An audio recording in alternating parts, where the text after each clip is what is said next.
Grabiren Apo Panosian voran terano batkam da.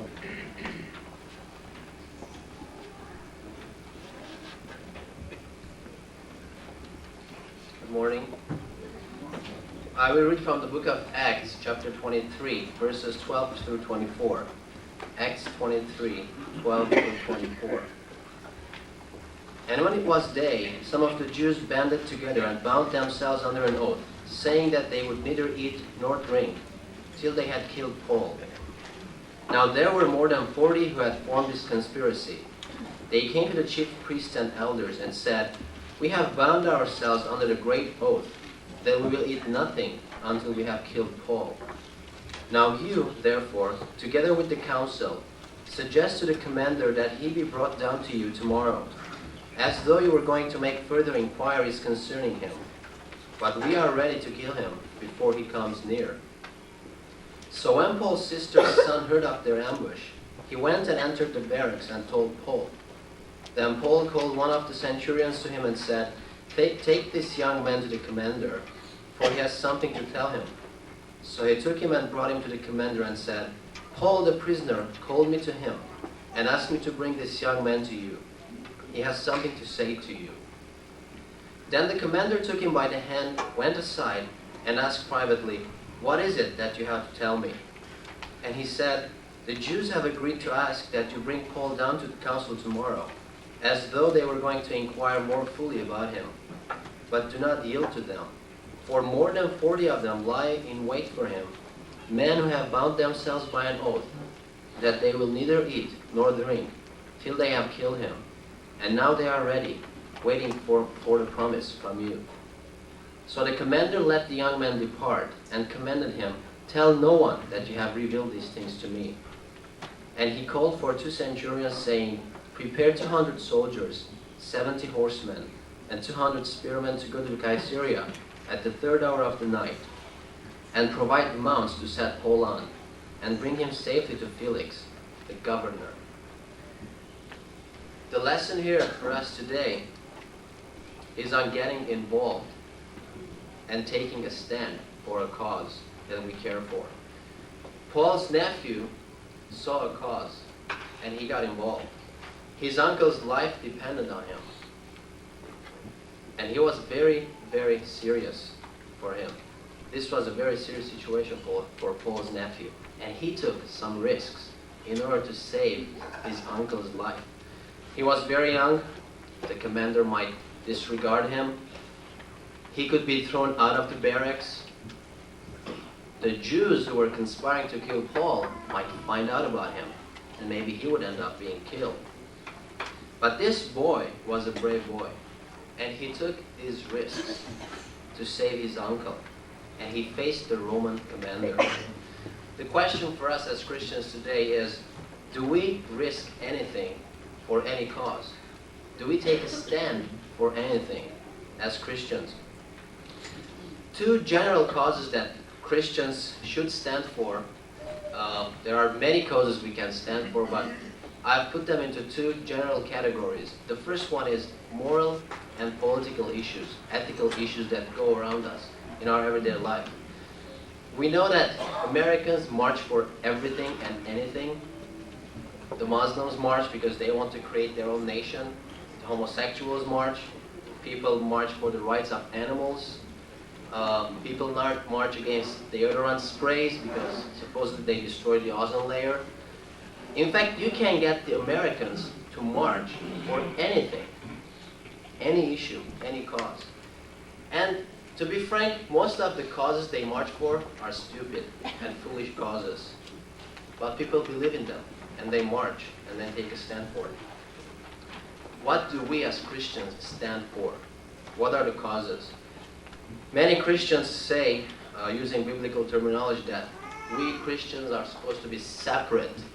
We're supposed to be separated from the world. We should not get involved in anything. To a certain measure, this is true. Christians should not get involved in the sin of the world. But if we just sit there doing nothing, we will see the moral corruption that's going around us. And that's probably the main reason why America is going down the tube morally. Christians are too lazy to get involved, and they don't want to risk. At the end of last year in December, there was a vote. Some people planned to open a casino in Azusa City, and Azusa Pacific University campaigned against this casino.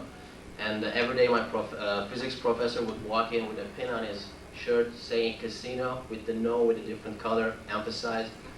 And he would tell us, go out and vote against the casino. Now, afterwards I heard that the people who planned to open the casino had threatened the university to sue them. But the university never changed its stand, and it made a difference. Christians made a difference in that city. Now, teenagers might say, we're so young, we're teenagers. Those kind of causes are too big for us. We can't do anything about them. Now, you might be right, but there's a second general category of causes that even teenagers can stand for and make a difference, and that is standing up for the weak and the unaccepted, the reject in our societies. There is a big fear among young people and the old alike that if we hang around the ugly people, the not so cool people, we will end up just like them. There is a certain measure of truth in this. Several years ago, a group of psychologists made an experiment, a survey, where they took an average-looking person, let's say person A, who wasn't ugly, wasn't very beautiful either, and they put this person among a group of college students who were very bright, very cool, and very good-looking, attractive students. And person A hung around these students for a while on the college campus. Then they asked a group of other students what they thought of person A. And most of the answers were that person A was a good-looking person, he was cool, socially accepted. Then they put person A in a second group of students who were not so bright, who were ugly, socially rejected on that campus, the nerds of the campus. And person A hung around these people for a while. And then they asked a group of students what they thought of person A. And most of the answers were, person A is not good looking. Person A is not cool. We would not want to hang around person A. This is truth. Now, I'm not saying this to discourage you guys, but think of it this way. Who were the people Jesus hung around with? Who were the people Jesus ate bread with? The sinners, the socially outcasts, the tax collectors. One day, Jesus will ask us what we did with our Christian lives. Did we stand for anybody? Who did we associate with? We can do very, very small things and make a big difference in someone's life. Let me read you a very short story, a true story, which is probably geared more towards the teenagers, but we can all learn from it. It says, in high school, James Goodwin had always been the class clown. If a situation ever became too tense, James could be counted on to say or do something funny to cheer up things. Midway through his junior year, James learned that one of his classmates, Greg Kindle, had been diagnosed with leukemia. Greg had received radiation treatments in the hospital, and it had caused him to lose all of his hair. Self-conscious of his baldness, Greg wore a small cap. But when Greg slowly walked back into his first period class, to his amazement, every boy in the class was wearing the hat. "Hey, glad you could join the party. It's Weird Hat Month," proclaimed James as he met Greg at the door. "You'll fit right in." People who are suffering, they don't want money or passing smiles from us. They want our prayers, our genuine encouragement. Peter told the lame man in front of the beautiful gate, he said, "Silver and gold have I none, but such as I have, I give to thee." And he healed the person, the paralytic. Peter cared, and he cared enough to share the love of Christ with that man. And he got persecuted for it. The Sanhedrin called him for an interview, and they beat him up. Peter risked, he persecuted. A lot of us, many of us, are afraid to do a similar thing to other people, to identify with the sick, with the outcast. But you know, God has not given us the spirit of fear, but of power and of love and of a sound mind. 2 Timothy 1:7. Three things it mentions in this verse: power, love, and sound mind. Power, because we can make a difference in someone's life. God has granted that to us. Love, because we should care enough for the causes around us and take a stand for them. And a sound mind. This is very, very important. Many people march for a cause they know nothing about. They just see people marching and they join in. It's kind of fun for them. But we know our cause, which is advancing the kingdom of God, and we should do something about it. We can do this by taking action against a big cause, or by doing something very, very little, standing up for a weak person, or welcoming a person in church that nobody talks to.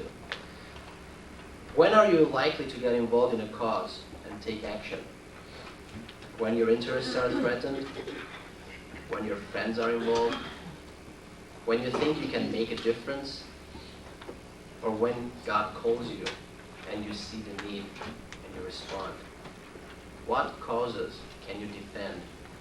How can you take a stand for Christ? Paul's nephew doesn't have a name. The Bible doesn't mention it. But he was a brave boy. He saw a cause and he took a stand. And he saved the life of Apostle Paul, the man who wrote probably more than half the New Testament. This little boy made a difference, a historic difference. You and I can be nephews of Paul.